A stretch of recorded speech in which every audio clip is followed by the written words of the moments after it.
Bismillahirrahmanirrahim. This is a new series for the year 2018 and 2019 on Ahlebait TV, which is based on the principles and philosophy of bioethics. In this series, I hope to deliver a few lectures, probably 14 or 15 lectures in all, covering various aspects of philosophy, or basically moral philosophy, bioethics, and concentrating on Islamic bioethics.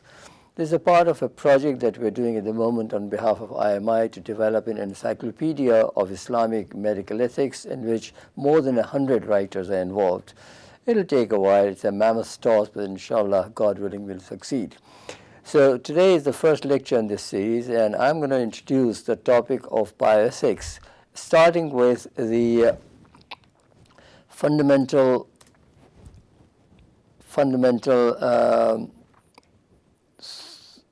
projection of the process of ethics as it runs through ages. It's a journey of ages.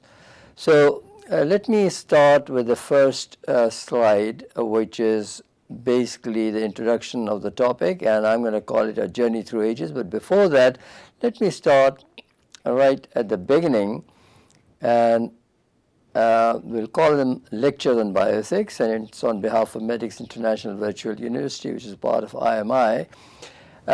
So what is philosophy? Philosophy, Will Durant is a famous writer, has written numerous books, and this is a quote from his famous book where it says that there is a pleasure in philosophy and a lure even in the mirages of metaphysics, which every student faces until the coarse necessities of physical existence drag him from the heights of thoughts into the depths of economic strife and gain. So philosophy is a pleasure. It's a state of mind, and that alone is not enough. Philosophy with metaphysics makes it multifactorial and multicolored. Now, Will Durant also says that philosophy is the mother of 5 major subjects: logic, ethics, metaphysics, aesthetics, and politics. And we'll concentrate obviously on ethics, and partly I'll cover a bit of metaphysics as well. What is logic? Logic is the study of thought and research, observations and introspection, deductions and inductions, hypotheses and experiment, analysis and synthesis. Mantiq, as we know it in Urdu and Arabic and Persian, it is the foundation of a lot of lectures, studies, etc. that are carried out in various institutions in Qom and Najaf. Mantiq is a part of educational activities of ijtihad. Aesthetics is the study of the ideal form or beauty. It is the philosophy of art and science of ideal form, face, expression, emotions, sentiments, charm, nature, and much more. Aesthetics is the beauty. It is a part of the human intellect, appreciation, senses of the good quality of life in terms of beauty that God has created around us. Ethics, he defines the study of moral values, the knowledge of good and evil.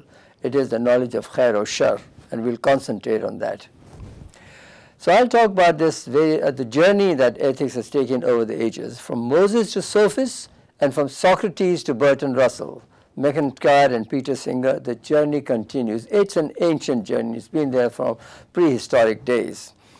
Islamic teachings through Quran or Ahlebait continues through Mujtahideen and Maraji. And of course, we learn from Quran and Ahlebait all the time. Recently, we just finished the month of Muharram, and we had fantastic lectures, and that is an open university courtesy of Imam Hussain, Sayyid al-Shuhada Imam Hussain alayhi salam, Janab Zainab salawatullah alayh. Now, if you look at the history of mankind, 3 millennia have been described by philosophers. The first millennium belonged to philosophers, thinkers, and reformers. The second millennium to prophets, saints, and sages. And the third millennium, which is the current millennium, belongs to science and technology. And this is the wizardry of technology, that through information technology, internet, and all we have at the moment, we can spread the word of knowledge and word of philosophy and word about ethics throughout the world. It crosses the borders. Geographical borders are no more there as far as knowledge is concerned. If you look at the history, Moses gave 10 commandments to his people. Jesus taught the fundamental principles of goodness, kindness, benevolence, and forgiveness. Bible is a source of his teachings, of course. And then, of course, Khatmi Martabat, the last prophet, Muhammad sallallahu alaihi wasallam, gave us the word of God in the form of Noble Quran, which is the last testament and a book of guidance. There were sophists before the famous philosophers like Socrates and Aristotle, and these are three names that I've chosen: Protagoras, Pythagoras, that everybody is familiar with, and Thales. They were the people who, before the age of Socrates in ancient Greece, they used to spread knowledge, but they used to charge a certain amount of money as their fee, and they were not very popular because of that particular reason, but they were extremely knowledgeable people. Socrates, of course, changed the whole complexion of the game, and he said, and there's a quote from Socrates, that the highest knowledge is the knowledge of good and evil, and that is ethics. And Socrates, everybody knows about Socrates, the famous Greek philosopher who actually pioneered the Western philosophy in true sense. Plato followed Socrates, and he wrote Republic, Apology, Symposium, Phaedo, and gave the concept of utopia. His work is immense. If you go to his writings, it's unbelievable what this man did and what benefits mankind has reaped over centuries from his teachings. But from my point of view, because I'm a student of ethics and particularly virtue ethics, he was the founder of virtue ethics. And I'll talk about that later in my lecture. Aristotle was Plato's student, and he was Alexander's teacher, Alexander the Great. His famous book called Nicomachean Ethics has several volumes, but the one that deals with ethics is my favorite. He believed that morality is the path to excellence and eudaimonia. His word called eudaimonia, which cannot be defined in literal English, but the best one can say is happiness. Now, happiness is different to joy, and joy is different to pleasure. There are different categories, but I think from our point of view of eudaimonia, what I understand best in Arabic and Urdu, I would call it itminan-e-qalb, contentment of heart. That is eudaimonia. Amongst many other realms of knowledge, he famously gave the doctrine of means, and that is a fantastic piece of information Aristotle has given us, and wonderful guidance. He has divided different extremes from one extreme to the other, and he says that the middle of the road is the best way, and I've given a few examples here. So, for example, between cowardice and rashness is courage. Between humility and pride is modesty. Between secrecy and loquacity is honesty. Between moroseness and buffoonery is good humor. Between quarrelsome and flattery is friendship. Between Howlett's indecisiveness and Quixote's impulsiveness is self-control. Now, each one of these attributes, like courage, modesty, honesty, good humor, friendship, and of course self-control, are invaluable virtues that a mankind should possess. Now, there are three forms of moral principles that we encounter in history. Buddha preached modesty, simplicity, humility, and fairness to all. Moses, he said, do what you would expect others to do to you. And of course, Christ considers all men to be equally precious, resisting evil not by reciprocating, but by returning good. That means if one hits you on one cheek, offer you other cheek. He identifies virtues with good, including democracy in politics, to grant power to the people. Islam, the word salam, means peace. It grants due preference to peace over war, to good condemning evil, and to reward for good deeds and punishment for evil acts. So forgiveness is better than avenging, but the evil must be punished. And there are two different ways of defining and describing these virtues. There are masculine virtues or feminine virtues. Buddha, Christianity, and many other philosophies believe in feminine virtues, like offering the other cheek or avoiding the path of evil. But Islam confronts evil with courage, bravado, boldness, strength, and steadfastness. Prophet ﷺ proclaimed that I am bestowed to teach morality. He is Mu'allim al-Akhlaq. So all morality that we learn from Islam is through Prophet Muhammad ﷺ and his Ahlebait. Imam Ali ibn Abi Talib was Prophet's brother, his student, his disciple, his follower, though Imam Ali himself called himself one of the servants of Prophet. And that is his modesty and humility. Ali ibn Abi Talib was the greatest scholar, philosopher, and as somebody described in one of the Western papers, that he was the best philosopher, soldier of all times. And that's a wonderful description. In his famous epistle to Malik Ashtar, he wrote, and I quote, "Keep your desires under control. Know a good and virtuous person by the good said about him and through his deeds. Create in your mind kindness, compassion, and love for your subjects. Be fair in dispensing justice. Punish those who deserve it, and even if it be your kith and kin." And these are the elements of ethics that we'll talk as we proceed in different lectures. Ali talked about faith as the fundamental principle of morality and ethics and of course Islam. And he said, and I quote, "One cannot have conviction without yaqeen. Without conviction, one cannot be duty bound, without which one cannot honor commitment, which is the fundamental pillar of moral deeds." Yaqeen, he defined, faith is like a building whose edifice stands on endurance, conviction, justice, and jihad. Endurance is defined as 4 attributes: eagerness, fear, piety, and anticipation of death. Imam Ali goes on to say, conviction has 4 aspects: to safeguard against infatuation by sins, like evil deeds; to search for truth through knowledge; to learn from instructive experiences; to learn from the past, history, people, and civilizations. And then, of course, justice, which is very close to Imam Ali. And he says that justice has 4 aspects: depth of understanding, profoundness of knowledge, fairness of judgment, and clarity of mind. Now, each one is a subject in its own right. And justice is one of the essential topics that we'll discuss at length later on when we talk about various aspects of justice, particularly distributive justice, which is very applicable these days in the modern healthcare system in UK and elsewhere. Imam Ali says jihad has 4 attributes: to persuade people to be obedient to Allah, to prohibit people from sins, to struggle sincerely and firmly on all occasions, and to detest the vicious. Pillars of Islamic ethics, and I'll start with the fundamental quote, and this was the mission statement of Imam Hussain al-Islam in Karbala: Amr bil Ma'ruf wa Nahy anil Munkar. And that is the whole philosophy of Islamic ethics, is around these things. And the pathways to attain those pillars is truth, that is haqq; yaqeen, that is faith; piety, charity, compassion, prudence, wisdom, and justice.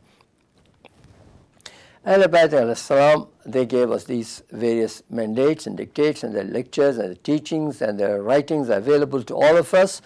The famous, of course, Ahadith al-Nabawi, Nahj al-Balagha, sermons of Imam Hussain al-Islam, Sahifa al-Sajjadiyah, discourses of Imam Baqir al-Islam in his academy, and the lectures of Imam Sadiq al-Islam, which are available to all of us. Whoever wants to approach them, read them, they're available. Imam Baqir and Imam Sadiq al-Islam, Imam Baqir al-Islam actually established the academy in Medina, which then later on was taken over by Imam Jafar al-Sadiq al-Islam, where they taught philosophy, logic, metaphysics, chemistry, mathematics, diction, communication skills, astrology, and these were some of the subjects. I'm sure there must have been many more. And they had students from all over the world, particularly the Jesuit priests from Rome and Brahmins from India. Then, of course, we move on forward, and we find that Fatimids, the Ahlebait, they produce enormous number of scholars: Sheikh Saduq, Sheikh Taifa, Al-Farabi, Al-Biruni, Ibn Hitham, Bu Ali Sina are some of the salient names, and I'll just try to cover some of their contributions in particular with relevance to medical ethics.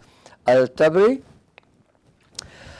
Ali ibn Urban al-Tabri wrote Firdaus al-Hikmah, an encyclopedia in 7 volumes. These people were marvelous. They were amazing people. They were extraordinary people. I mean, they wrote and wrote and wrote. Obviously, you cannot write without reading. And it's a famous saying that in order to write 1 page, you have to read 100 pages. So they must have spent their lifetime studying and reading and observing and deducing from observations. About the physician, he says that a physician should be kind, generous, and contented, and of a strong moral character. He should be kinder to his patients more than his own family and relatives. And this is a part of ethical oath that we see in Hippocratic oath. We also see in other oaths, particularly the Islamic oath, and we'll come to later in the lectures later on.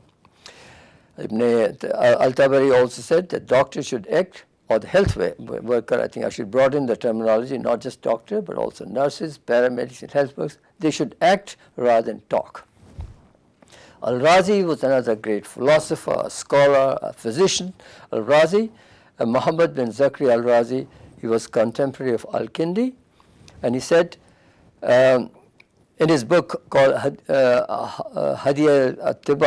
al-Atibba, that a physician should have total faith in his art of healing. He must not try to achieve greatness by humiliating others. He should be ready to treat the poor patients as it is the best act.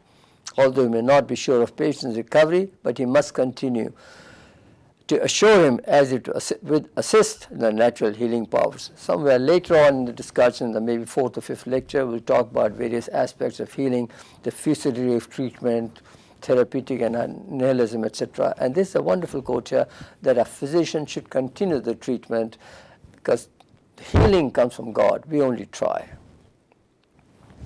Ibn Sina, of course, is famous. Everybody knows Ibn Sina. In the West, it's called Avicenna. He wrote his famous book called The Canon of Medicine, which he was a Persian polymath, a philosopher, an ethicist, and the finest physician over time, over ages. His book called Al-Qanun fil Tib was a compendium of knowledge, and it was used in many European universities until the 1800s. Particularly, I understand, in Italian universities and Spanish universities, it was used even in France until the 1800s. This book actually highlighted various things, particularly those diseases which used to be infectious and highly contagious and were killers, like smallpox and measles. It's an amazing book. I've seen only small, brief glimpses of it somewhere some years ago. His phenomenal work on ethics duly highlights the character and role of a physician and his obligations to his patients. So the physician has a role and he also has a responsibility and obligation. Then the other great philosopher, Al-Farabi, he is called the second teacher after Aristotle. Aristotle was called the first teacher. He wrote on philosophy, metaphysics, logic and ethics, science and cosmology and mathematics. Amazing people these were. They were pretty polymaths. They had enormous knowledge of all that was happening in the universe. They observed and wrote and documented everything. Al-Kindi was a polymath, a philosopher, a mathematician, a musician, and a thinker. And there are many others like Omar Khayyam comes to my mind. Al-Ghazali, of course, he was controversial in a way because his famous book called Incoherence of Philosophers created a lot of controversies. Of course, he went back to his theosophy and Sufism much later, but he is a well-documented philosopher and scholar. There were many other hukama and atibba: Ali ibn Abbas al-Majusi, Ishaq ibn al-Ruhani, Abu Hassan bin Muhammad ibn Ali ibn Hanbal al-Baghdadi. They were all great philosophers, but medicine was a part of their teaching and learning process. Of course, who doesn't know Maulana Rumi? Maulana Rumi, he wrote wonderful, his Masnavi is known to us all. He was a philosopher. He was almost like he could see into the future in a way. And it's one of the beautiful quotes from his writings. Raise your words, not your voice, he says. It is the rain that grows flowers, not thunder. You are not a drop in the ocean, you are an ocean in a drop. My soul is from elsewhere, and I intend to end up there. Amazing piece. And his amazing stories about various things that go on in life is worth reading. I think it's so sad that we've lost these gods. We don't read them because of several reasons. Now, St. Thomas Aquinas is considered to be a watershed philosopher. He actually introduced Aristotle to the West. He believed in happiness as the final goal, achieved through nearness to God. The reward of heaven, where one can know God, is reserved for those who merit it, he wrote. Short of heaven, one can attain happiness through a life of virtue and friendship. These are the quotes from St. Thomas Aquinas. He's a great philosopher, and there's so much available on St. Thomas Aquinas because his contribution is immense. And then the other person who impresses me most is the revolutionary theosophist Mullah Sadra. He was the founder of the Illuminist school of philosophy, and he believed and introduced, actually, not believed, introduced the transcendental philosophy. His name was Sadruddin Muhammad Shirazi. He introduced the concept of asalatul wujud, primacy of being. Theosophy was actually introduced in many ways by this gentleman. Mullah Sadra wrote extensively on metaphysics, logic, and ethics. His phenomenal work on essence and existence, these are two terms, essence and existence, which all philosophers discuss, right from Aristotle down to modern philosophers. Essence and existence, remember this, and we have discussed in one of the series when I was doing with Ali Azam various things about essence and existence and what is quiddity. Then he talked about cause and effect, free will and determinism, and these are ageless phenomena. In one of the series that my friend and my mentor, Shabih did, he talked about these various elements, and it's available on the YouTube. Mullah Sadra's work on transcendental philosophy is monumental. He believed, contrary to various other scholars and philosophers, that existence precedes essence or quiddity. So, like saying that essence is gulab ki khushbu, the aroma of rose. Does rose exist first or the aroma exist first? He believed that rose comes first, then comes the aroma or its perfume. Essence is called quiddity in philosophers' language. So essence and existence, what is it? Where it is? Where does it exist? Quiddity or mahiyya or mahiyat is the essence, which is universal in mind. But externally, being is bestowed by the necessary being. It's all relevant to God and metaphysics. Only God exists. The rest is dependent on his existence. Sohrawardi and Mir Damad also believed that distinction between essence and being was only a conceptual. It's a very, very controversial debate on pure philosophy. Another great philosopher of the 16th century was Francis Bacon. He granted singular importance to faith and truth. You will see that in Western philosophy as well as in Eastern philosophy, faith, truth, honesty, justice, bravado, courage, all these factors are common denominators. Francis Bacon believed in doctrine of double truth, namely reason and truth, which must never be compromised. And this reason thing will come again in discussion with deontology and Immanuel Kant. Baruch and Spinoza, another great philosopher, he wrote about substance, attribute, and modes, and he talked a great deal about morality. And what is morality in terms of day-to-day life, he discussed at length in his books. Another great philosopher who's once again a great watershed in Western philosophy is René Descartes. He actually was the founder of the philosophy of principle. Actually, his followers gave this name called Cartesian dualism. Descartes was a great philosopher, mathematician, and a master of geometry. He also worked on algebra. He promoted the concept of dualism between body and mind, and sometimes both could interact. Now, it's very strange philosophy, and I think at one of the discussions I have done this debate with Ali Azam and Sayyid Shabih, which is available on YouTube. Mind is metaphysical and the body is physical. He believed that pineal body, which is the solitary body in the brain, is where the soul resides. Now, this was also the belief of Plato, but obviously this is not true. Cartesian dualism has now been discarded because scientific discoveries have gone against them. Leibniz was another philosopher.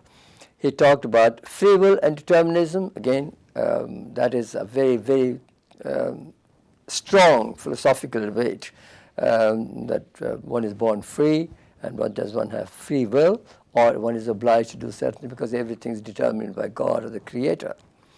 Leibniz believed that free will and determinism can both be compatible. So you can have free will in certain elements and determinism in the others. And I'm reminded of the famous quote from Imam Ali when he was asked this question, that does mankind have total free will, or is determined, or everything is determined by God? He gave an example. He said, all right, you stand on your 2 feet, now lift your foot. You see, lift your one leg. He did. So I said, look, that is your will. You can raise your foot. Now try to raise both feet at the same time, keep standing. That you cannot do. So there is an element of free will. Certain things are within your right, you can do them, but certain things are predetermined by the Creator.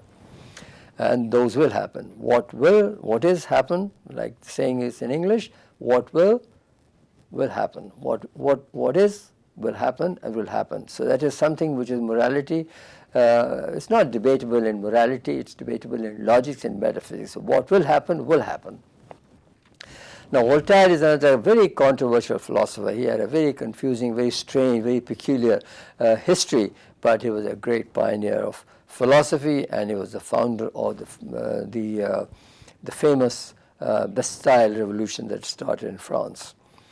He said that nothing is more dangerous than ignorance and intolerance armed with power. What a beautiful quote. Every man is guilty of the good he didn't do. What is faith?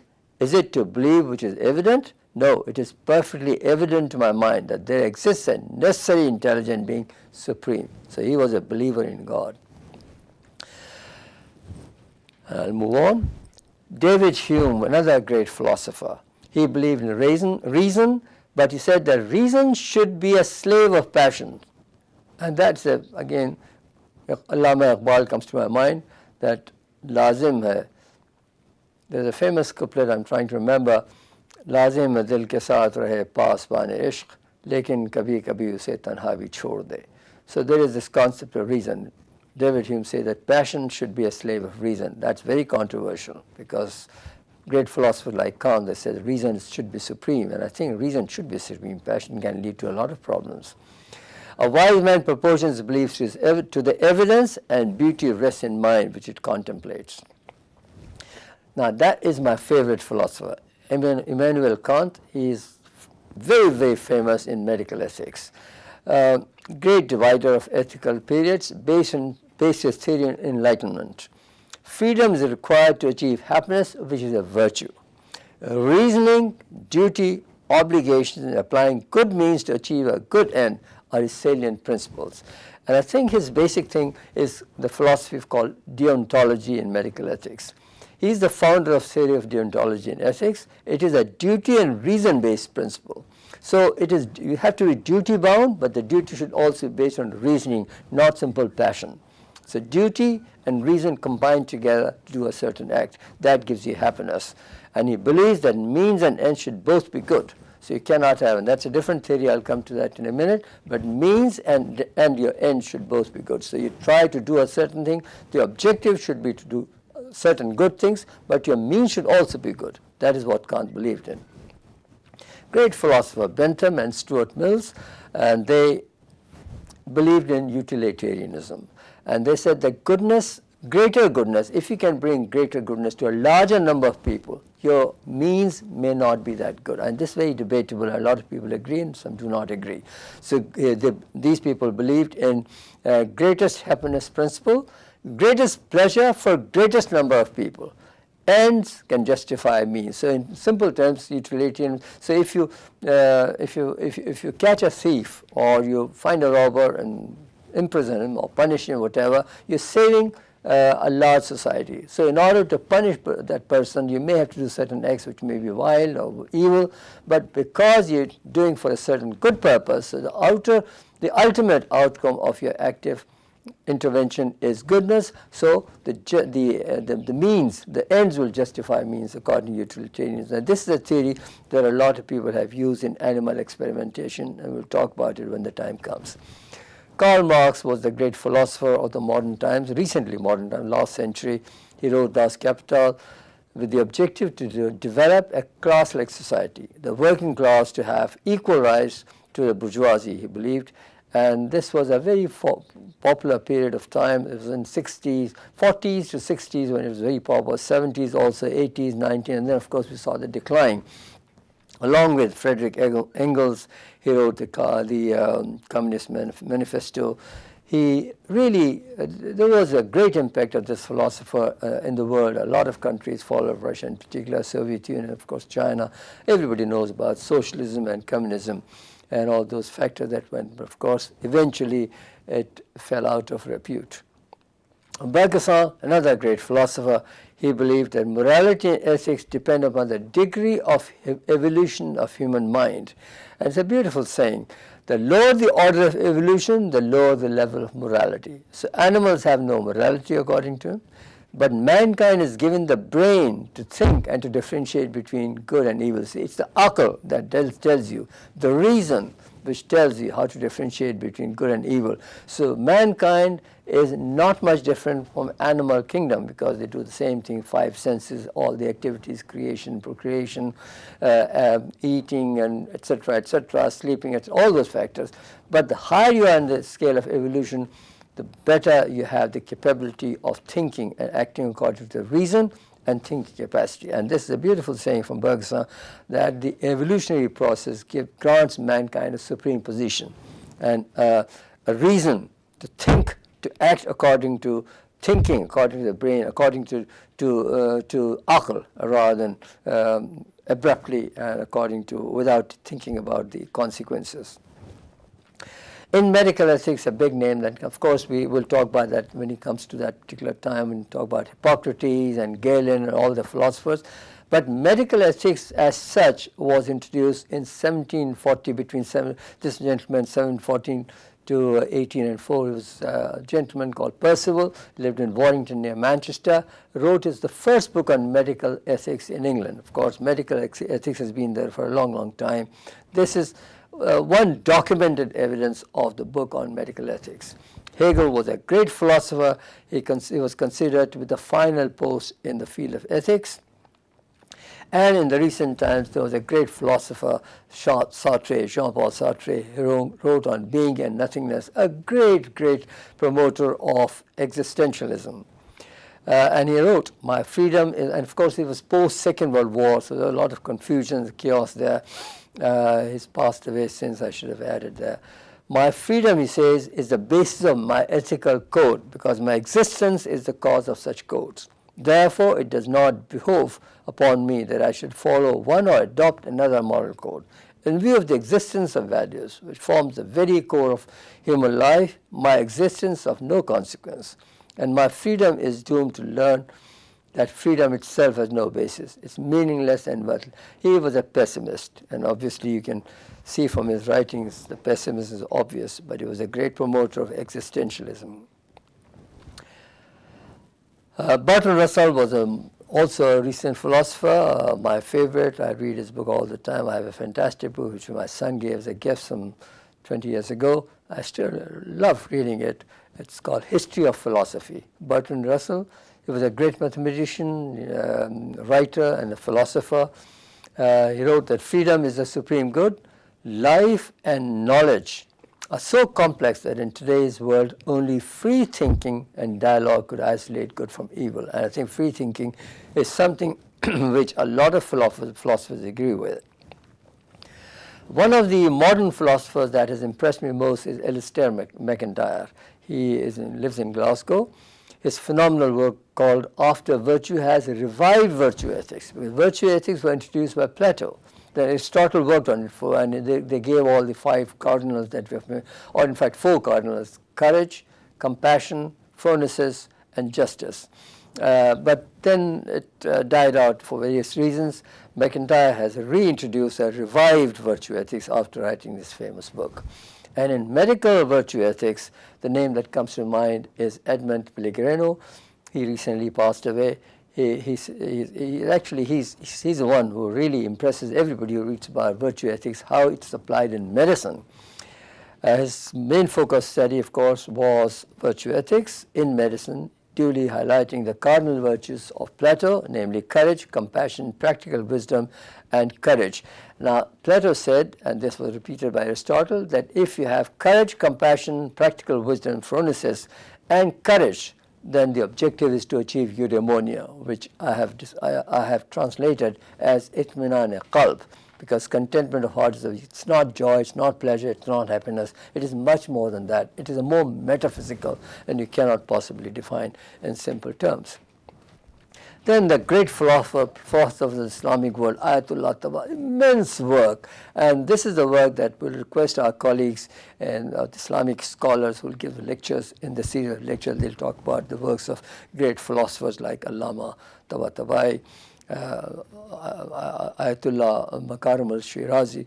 His work is immense, particularly in the field of organ transplants. And Yadullah Sayyid is an old friend. I'll ask him one day to come and give a talk about his works.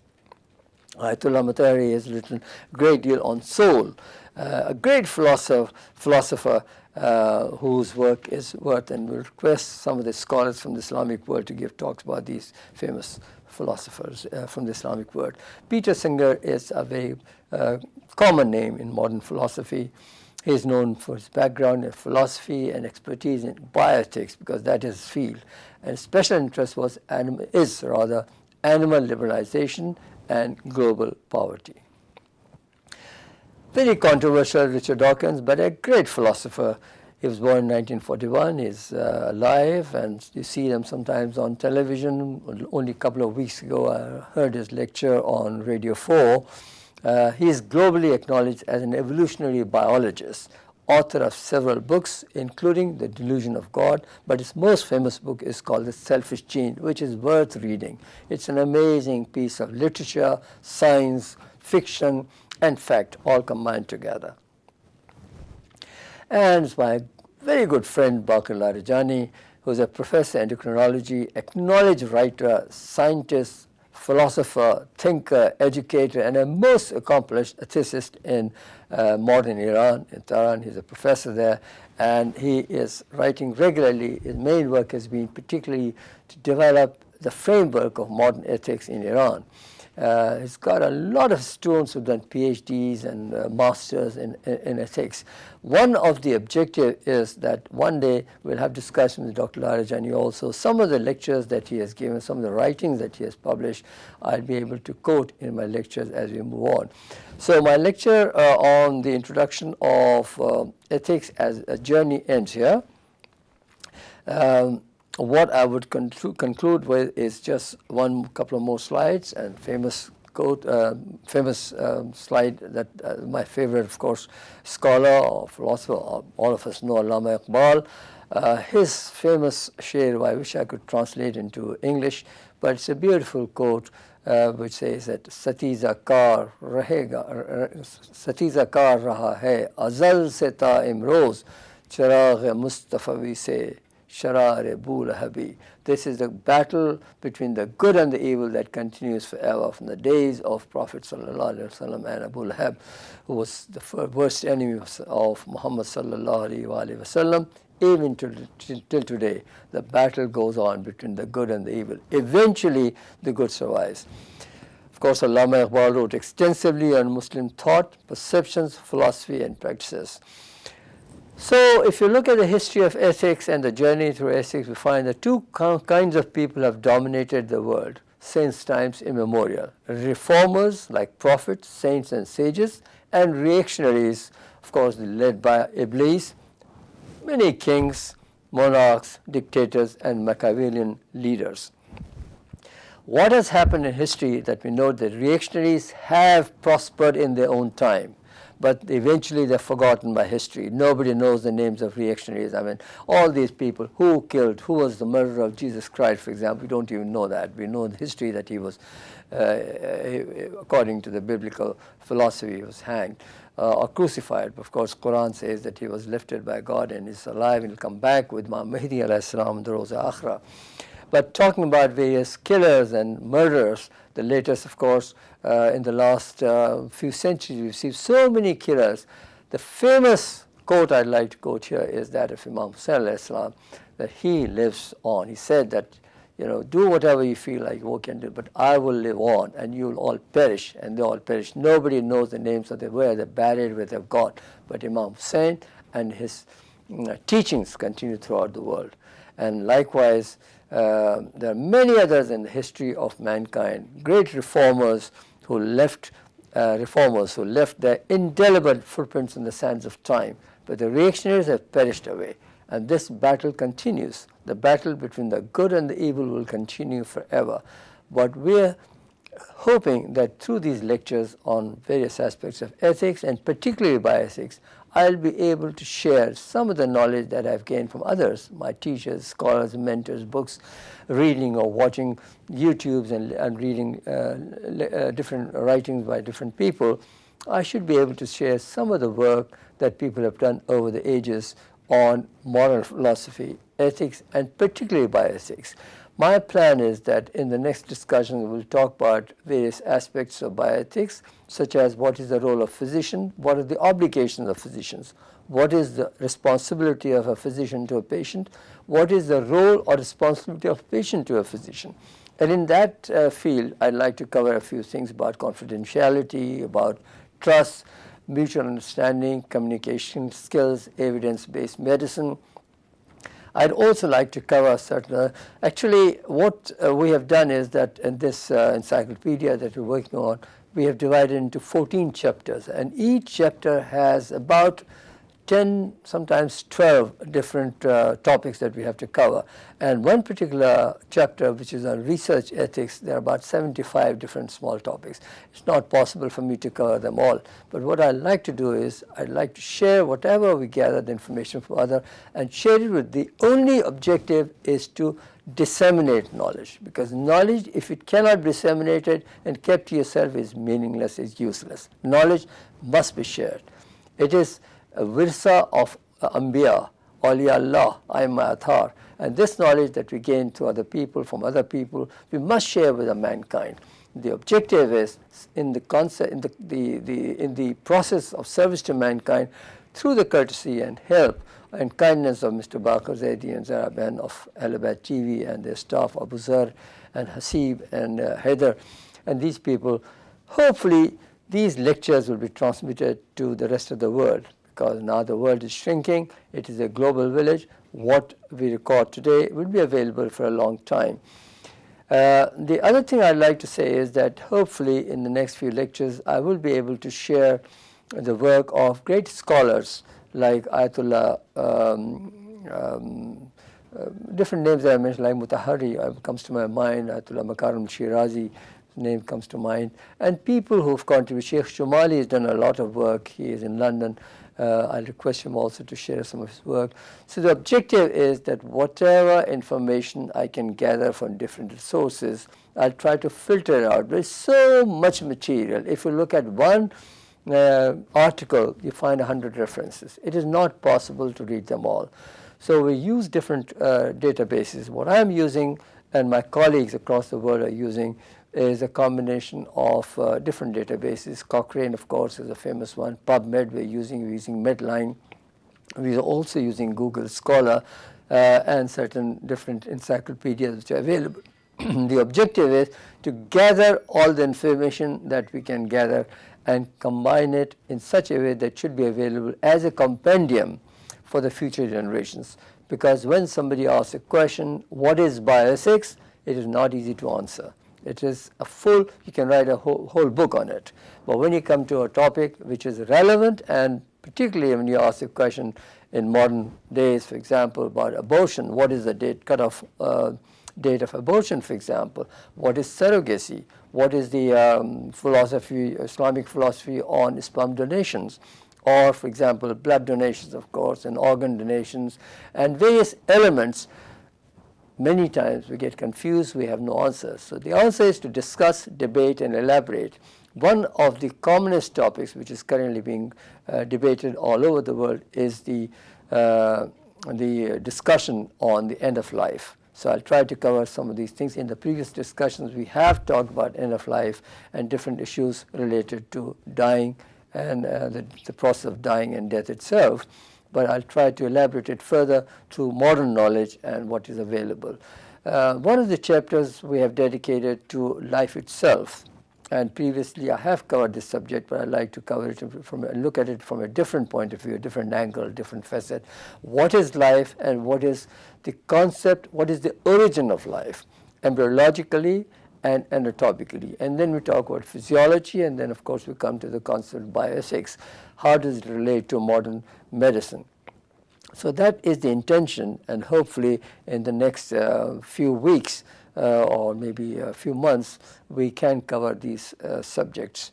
I do beg your forgiveness for the mistakes and for any faults. I'm only a human being, only a humble student of ethics. So I'd conclude here by saying thank you very much, listeners and viewers. We'll meet again, inshallah, next week, and I'll talk about one lecture that I gave recently in Karbala at the Medical Education Conference during the month of Muharram in September 2018, where I was asked to give a talk on medical ethics as the third dimension of medical education. Hopefully next week I would be able to share with you various nuances of medical ethics and how should we teach, how should we impart educational medical ethics to our young ones in the field of ethics. Now, the objective is not just to confine this educational process only to the medical profession, but also to everybody, because medicine is for everybody. Knowledge is free for everybody. Internet has changed the complexion of the game altogether. Like a great philosopher wrote, there was a time when the books were not available to a common man, when the libraries were secluded, when the universities were covered with inside, they're enclosed in huge boundary walls, and courtyards were silent, and there was nothing that you could get out of those universities. All that is gone. Open university is the modern philosophy. What is happening in every part of the world, that virtual universities have cropped up. Only recently, last week, I received a very important message from a friend in the United States that 14 virtual universities have joined a group of virtual universities in Iran, and more universities are joining them, so that the objective is that you get the education out of the boundaries of universities, out of the boundaries of the libraries. I mean, look at the amazing discovery of internet and modern technology, that there was a time, say about 35, 40 years ago, when I started writing first as a medical teacher.